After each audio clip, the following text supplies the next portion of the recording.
Efficium daemones ut quasi non sunt sic, tamen quasi sint. Ah, je vous le traduis. Ainsi, quand ils sont évoqués par les cérémonies de cet art, ils enchantent de telle sorte les hommes par leurs illusions qu'ils ne voient plus ce qui est devant eux et qu'ils s'imaginent ce qui n'y est pas. Flippant, non? Avouez qu'il y a des mondes un peu plus flippants que d'autres.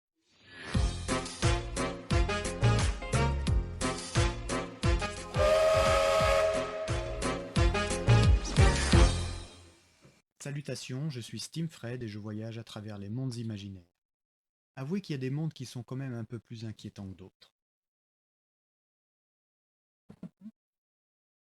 Ce matin, la poste m'a apporté un paquet que je vais ouvrir devant vous.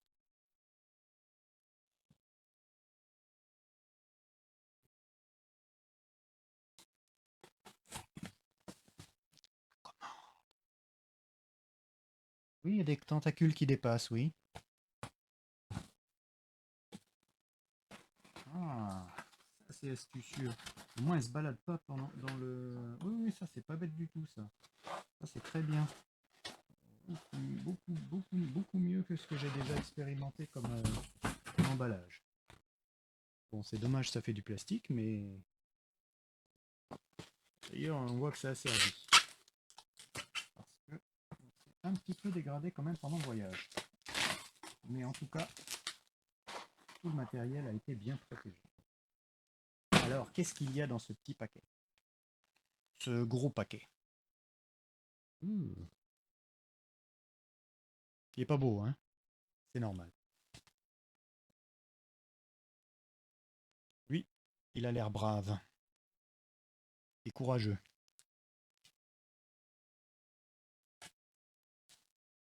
Voici une pièce inquiétante. Voilà. Enfin, plusieurs pièces en fait, les plans d'une maison. Oh, spoil, c'est destiné au MJ. Voici quelques plans. Et la boîte quintessence des Chroniques oubliées Cthulhu. C'est la première extension de la boîte Chroniques oubliées Cthulhu de base, que je peux vous montrer dessus d'ailleurs. Initiation au jeu d'aventure. Chroniques oubliées Cthulhu. Édité par Black Book Edition. Cette boîte contient tout ce qu'il faut pour démarrer dans le jeu de rôle dans l'univers de Cthulhu, c'est-à-dire la Terre dans les années 20 et des sortes de créatures effrayantes, des cultistes qui essayent de faire revenir un dieu ancien, etc. C'est un petit peu flippant, mais on aime bien jouer à se faire peur, surtout en période d'Halloween. Donc, Lovecraft vous bien porté. Merci. Donc, cette boîte, c'est la première extension de la boîte d'initiation au jeu de base. Alors, qu'est-ce qui est génial avec ces boîtes? C'est que c'est plein de matériel. Et le matériel, c'est quand même chouette pour l'immersion. Et ça, j'aime beaucoup. Et les joueurs aussi aiment beaucoup. Ciseaux, ciseaux, ciseaux.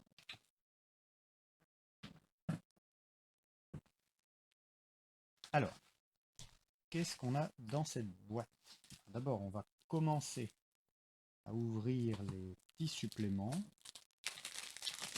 qui sont en dehors de la boîte et qui donc seront a priori pas accessibles en dehors du financement participatif auquel j'ai, comme vous l'avez compris, participé. Ce sont quelques petites exclusivités qui sont tout à fait appréciables et qui font qu'on adore financer ce genre de choses. Voilà, je vais y arriver. Je suis obligé de meubler parce que c'est un petit peu difficile à ouvrir là, les choses en plastique.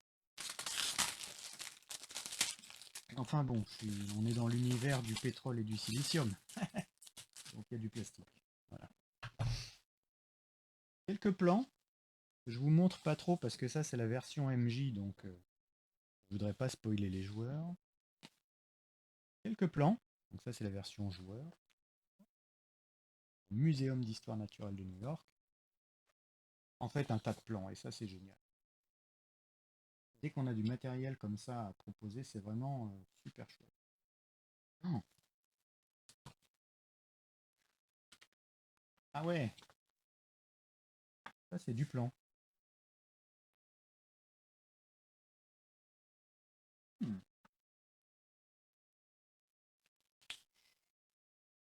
Pas spoil. J'en connais qui vont s'éclater avec ça. Qu'est-ce qu'on a d'autre? Une petite exclusivité. Je crois qu'on a les tirages d'art des personnages pré-tirés de la boîte d'initiation. L'aventurier.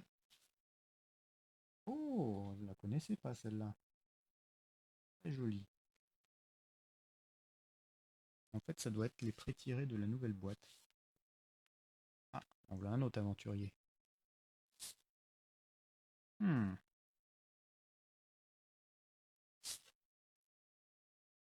Ah oui, ce sont d'autres personnages qui n'étaient pas dans la première. Il a un crâne de chat là. Ah, ça, c'est un sorcier voodoo. Hmm. Attention, attention. Très très joli tirage d'art.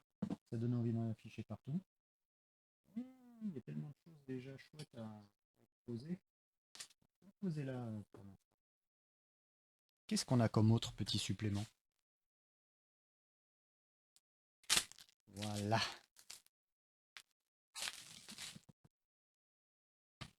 Donc nous avons ici un paquet énorme de fiches de PNJ que je vous montre pas trop hein, parce que sinon ça va spoil. J'aime bien quand je sors le monstre et que les joueurs en face ils font ah, ah avec toutes leurs caractéristiques plus ou moins complètes en fonction du type de PNJ, si c'est juste des, des petits trucs à casser ou si c'est des grands PNJ avec pas mal de choses. Ouais. Passionnant, passionnant. Ah, un cultiste. Hmm. Génial. Ah, devinez quoi? La boîte est sous plastique aussi. Bien voilà tout ce qu'elle contient. Comme ça, j'ai pas besoin de l'ouvrir. Extension numéro un, quintessence. Ah, extension numéro un, ça voudrait dire que potentiellement il y aurait une extension numéro 2. Alors j'ai fait jouer la boîte d'initiation au jeu de rôle à des collègues. Certains expérimentaient du jeu de rôle, d'autres non. Et ils ont beaucoup aimé. Et je pense qu'ils ne seraient pas contre une petite suite. Et bien que je vais leur préparer d'ici très peu de temps. Alors, hop, là. Oui, alors là, oui, effectivement, on est en plein dans Stargate. Hein. Un gros vaisseau au-dessus d'une pyramide. Ouais, entre Stargate et puis le cinquième élément. Alors, qu'est-ce qu'il y a dans cette boîte? Oui, bah oui, j'entends que vous êtes impatient. J'ai plus de place de ce côté-là, je vais les mettre de l'autre côté. Voilà, sans tout casser, merci. Qu'est-ce qu'on a donc dans cette boîte? On a des jetons pour signifier les PNJ, ennemis et tout ça. Il faut les découper, les mettre sur, comme dans la première boîte en fait, sur un petit support pour les poser sur une carte pour les actions, les parties tactiques. Et on a aussi les PJ qui sont là. L'aventurière, oui, bah, c'est tous des aventuriers et des aventurières. Oui, puis tu as aussi les médecins, les infirmières et autres PNJ. Ah, génial. Donc ça, c'est chouette. Posé sur la carte. Un autre truc super chouette, drôlement pratique, ce sont les cartes de voix. Donc ici, par exemple, on a la voie des rêves. Donc, pour petit rappel, le jeu de rôle Chronique oubliée, fantasy ou Chronique oubliée, contemporain ou Chronique oubliée Cthulhu, est basé sur le moteur de jeu de rôle OGL 3.5. Ce moteur de jeu de rôle définit les personnages, leurs caractéristiques, ainsi que des voies, c'est-à-dire des voies qu'ils vont pouvoir suivre dans la vie, des métiers qu'ils vont apprendre, des choses qu'ils vont savoir faire petit à petit. Et donc, ces cartes-là décrivent certaines voies que, les, que les PJ peuvent acquérir. Donc, par exemple, ici, on a la voie des rêves. Donc, première partie, niveau 1 de la voie des rêves, initiation au rêve. À chaque fois que le personnage entre dans les contrées du rêve, il gagne immédiatement un point de choc supplémentaire par rang atteint dans la voie, mais ces points de choc ne sont disponibles que dans les contrées du rêve. Ils disparaissent au prochain réveil dans le monde réel.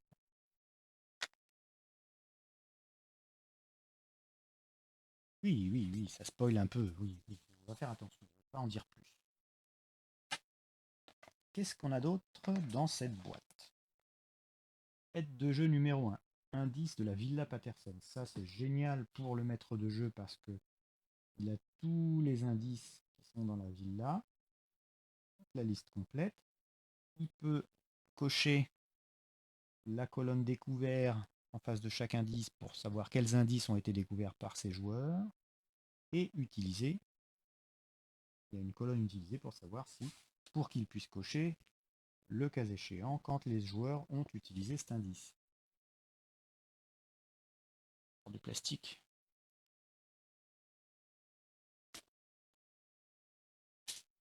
Ah. Le résumé des personnages joueurs pré-tirés.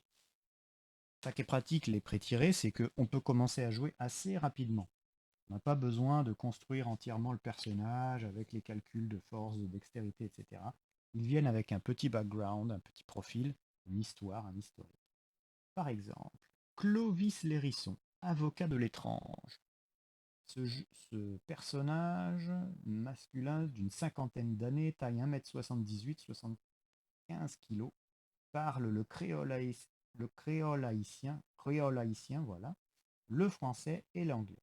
Né à Haïti, il a été le témoin de scènes d'injustice contre son peuple durant l'enfance, qui l'ont poussé à travailler dur pour devenir avocat.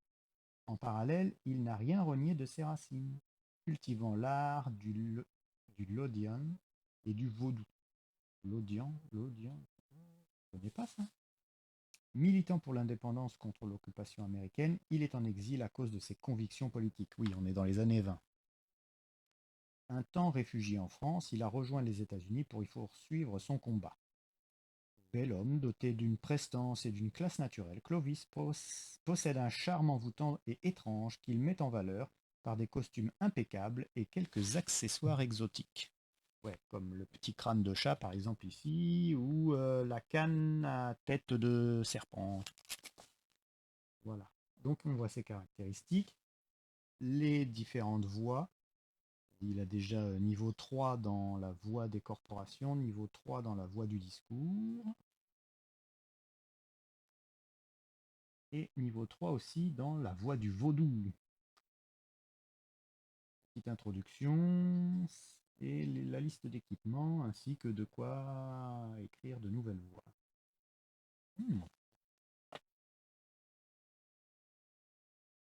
Les aides de jeu, on lâchera aux joueurs quand le moment sera venu.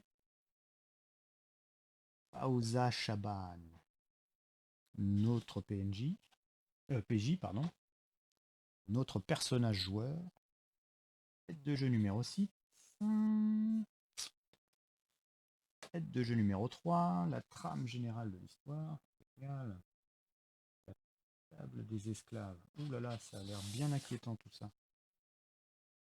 Alan Morgan, médecin de guerre. Ah bah tiens, on connaît des médecins de guerre, personnages joueurs. Bref, très sympa. Et de quoi aussi inventer de toutes pièces un personnage tout en ayant la même fiche de personnage qu'on va pouvoir Photocopier avant de remplir, éventuellement, si on veut l'utiliser plusieurs fois. Ou encore une aide de jeu. Des aides de jeu. Première traversée du Sahara en automobile. Je crois que je l'ai faite, celle-là. Ah oui, avec les Citroën Hni, c'était génial ça. Ah là là, on a failli tous mourir plusieurs fois, mais bon. Oui, vous me croyez pas? J'ai un bouquin de l'époque si vous voulez. Je vous le rapporterai à un de ces quatre. Sao Shuen, maître d'arts martiaux. Tadam. Elle a l'air super cool. Klaus Knopfer, pilote au long cours. Ça, c'est le monsieur qui sait piloter tout et n'importe quoi. Et je pense que ça peut sauver des vies régulièrement. Aide de jeu numéro 2, 10 Days in a Madhouse. Oh, 10 jours dans une maison de fous. Ça, c'est flippant aussi. Et Geneviève de Montcalmet, gentleman cambrioleuse. Ah, excellent.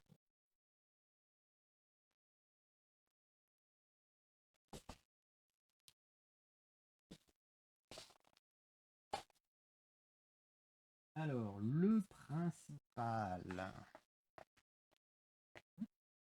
Ça brille ça? Voilà. Ça vous gêne moins comme ça? Bien. Tadam, livret numéro 4. Livret numéro 1. Livret numéro 4.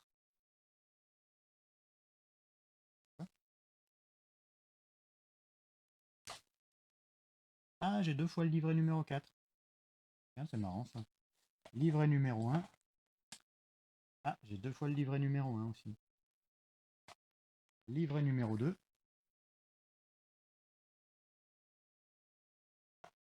Livret numéro 5.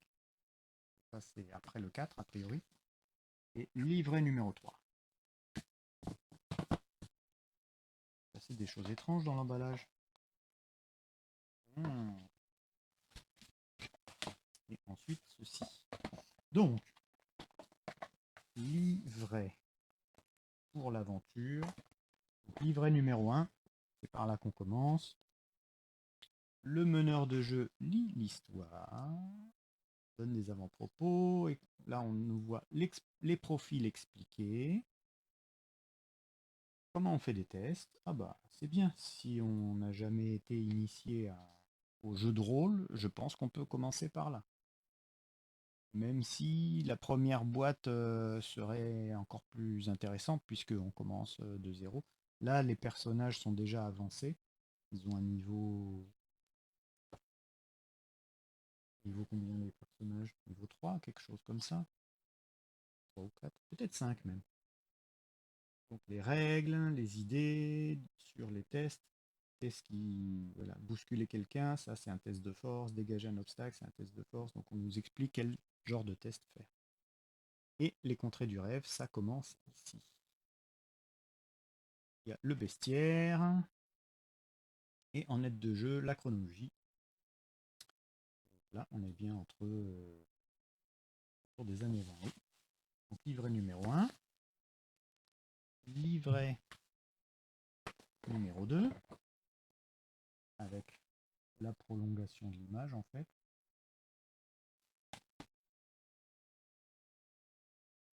Donc ça, ce sont les nouvelles règles. Ah oui, d'accord. Ce sont les nouvelles règles et l'introduction. Donc en fait, il vaut mieux prendre quand même la boîte d'initiation, puisque c'est par là qu'on nous explique les règles de base. Nouvelles règles et introduction. Et là, maintenant, l'aventure est décrite dans le livret numéro 2.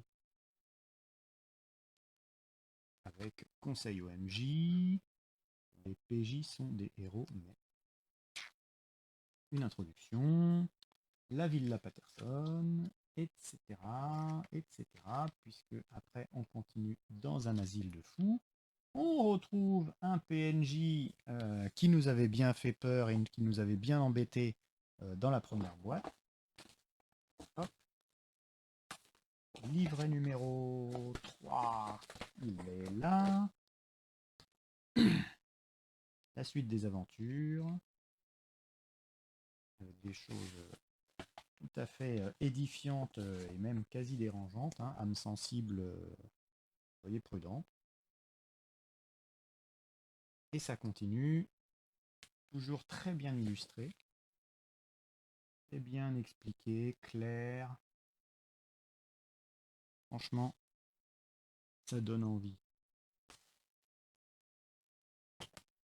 Et livret numéro 5, avec la conclusion de l'histoire à la fin. Je n'en dis pas plus. Bon, si j'en dis un petit peu plus, parce qu'il y a quelque chose encore au fond de la boîte, qui est l'écran de jeu géant. 4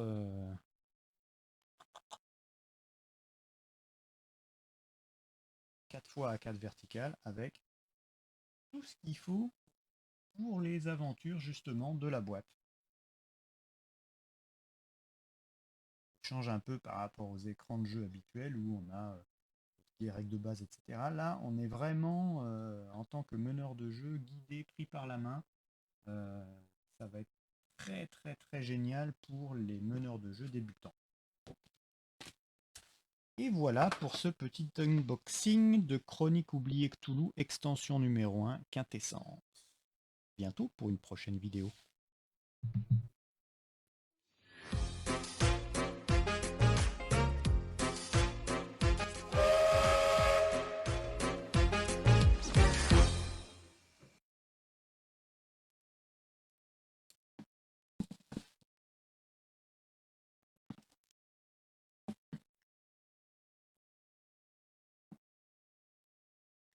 On va bien l'ouvrir sans abîmer ce qu'il y a dedans. Bon, plastique, hein. Plastique, hop. Ça va pas marcher dans une enveloppe craft juste à la taille là. C'est pas mal.